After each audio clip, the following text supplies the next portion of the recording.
Natsu Dragneel. In a world full of dragons, gods, demons, and magical systems that stretch across space and time, one boy stood at the center of it all, a resurrected corpse turned demon, trained by the king of dragons and infused with the most forbidden magic in existence, a hybrid of three power systems in one body: dragon slayer magic, ethereous demon magic, and pure human will.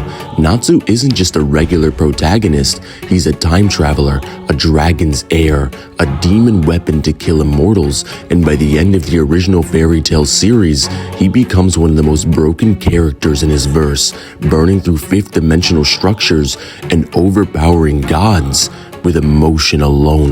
It all begins when Natsu is brought back to life by his older brother Zeref. Zeref used the dark art to revive Natsu, but in doing so, he curses himself with immortality. The revived Natsu is no longer human. He is the end. The ethereous Natsu Dragneel, the strongest demon Zeref ever created. His entire existence is a contradiction, born to destroy the ones who created him, fueled by the same magic that corrupts the world. But even that wasn't enough. Zeref, knowing Acnologia would one day destroy the world, he sent Natsu 400 years into the future. There he would be trained by the fire dragon king Acnologia. But Acnologia didn't just teach him magic, he sealed himself inside Natsu, fusing his own magic into Natsu's body and mind. Natsu would one day grow up to wield fire dragon slayer magic, enhanced by lightning, and even further with demonic power. By the time the series reaches its final arc, Natsu is swinging with multiple power types layered over one another. But to understand the strength of Natsu, we first have to understand the world that he lives in. The time lapse. It's described as the space between time, a void, a realm with no space and time.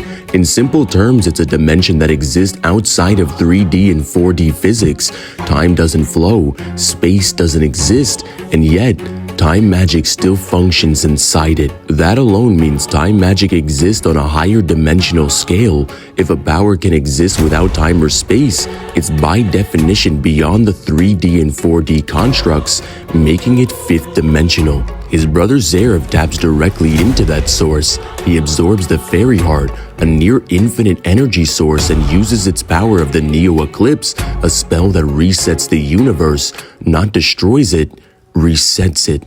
Zeref says it will collapse the current space-time and create a new one. That means everything, past, the future, the laws of cause and effect, are all rewritten. And this is the same Zeref that Natsu fights. When Natsu faces him, he's not strong enough until the flames of emotion kick in. FOE is not a standard transformation. It's not something he trained for. It's a raw emotional surge that powers him beyond logic. His power spikes based entirely off his feelings, grief, rage, the will to protect. It taps into the core and overrides every limit he had. In this form, Natsu burns through Zeref's time magic. That means he didn't just overpower him in strength. He overrode fifth-dimensional spells with raw attack potency. The time-based defense, the universal reset, gone in one shot. Zeref loses instantly. It wasn't a struggle. Natsu, driven by emotion, overpowers universal level time erasure with fire alone. Acnologia comes back, but this isn't just Dragon Acnologia. This is time-lapse Acnologia. He gets trapped in the very same void beyond space and time and doesn't die. He absorbs the time magic and becomes it. Now he's operating on the same fifth-dimensional plane Zeref was trying to tap into. But Acnologia isn't just using it, he fused with it. His punches tear through reality, his body exists in the real world, while his soul fights the dragon slayers inside a metaphysical realm. Acnologia now has two new forms, one in the physical reality, one in the soul realm. That alone proves that his power extends beyond the normal dimensions. He's fighting in both realms simultaneously. Nothing touches him. The dragon slayers can't beat him. Time, space, soul, body. Acnologia is in control of all of it. But Natsu isn't finished just yet. With the power of the other dragon slayers, Natsu channels all of his rage and fire into one final attack. A literal soul-splitting, reality-erasing, full-power blow that completely deletes Acnologia's soul. He doesn't resist, he doesn't get back up. he's just completely gone. The fight ends with a punch that wipes out the strongest character in the verse, a being fused with fifth-dimensional time magic, and that's not symbolic. That's raw output. This means end of series Natsu would scale above Zeref, who can reset space and time, Fairy Heart, which fuels infinite time magic, and Acnologia, who absorbed a fifth dimensional void. But it isn't just Natsu's strength that makes him ridiculous. He's extremely fast. He's able to react to Zeref while he's using time manipulation. He fights in a realm without time, and that would be considered a measurable speed. You wouldn't be able to tag someone who controls time without being above time yourself. You can't move in a void without time unless your motion breaks those laws. Natsu's durability is also insane.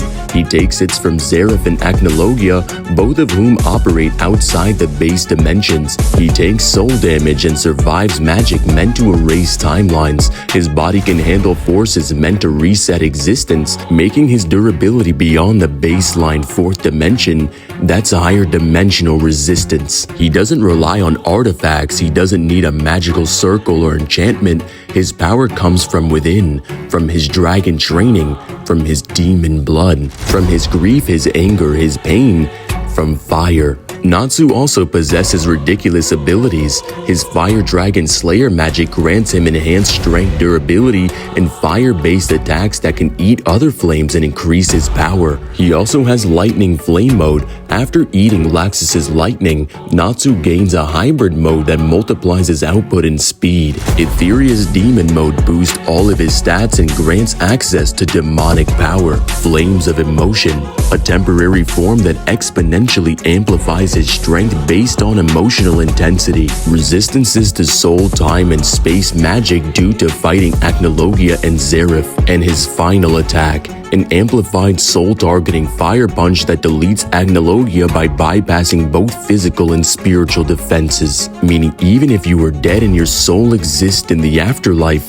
you better start dodging. Natsu Dragneel at the end of the series is one of the most powerful beings in his universe. He doesn't just fight gods, he beats them. He burns through time magic itself, destroys souls, overrides fate, and he goes from a street-level fire wizard to a reality-breaking hybrid demon that closes the book on Fairy Tale's biggest threats. Overall, Natsu would scale from high universal to fifth dimensional with immeasurable speed. And shout out to Caleb who dropped 50 to sponsor this video. In the end, Natsu has come a long way from being dead, sent 400 years into the future to become the strongest. Because this power of friendship stuff might be stronger than I thought. So what is the price for Natsu's sin? Burning gods with fire and throwing their ashes in the wind. What's up guys, it's Divine. If you guys enjoyed this video, make sure you guys like and subscribe and hit that notification bell so you never miss an upload. And if you want to sponsor a video just like this one, I have my Cash App linked in the description where you can sponsor your very own video. And make sure you guys go check out the Discord where you can learn how to make content just like this, and me and Kazi will be the ones to teach you. And let me know down in the comments if you agree with the conclusion. Is he stronger? Is he weaker?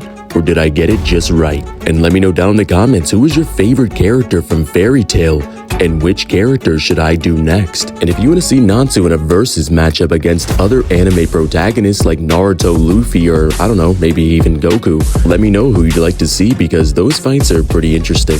And if you're still watching, put a dragon emoji in the comments so I know you made it this far.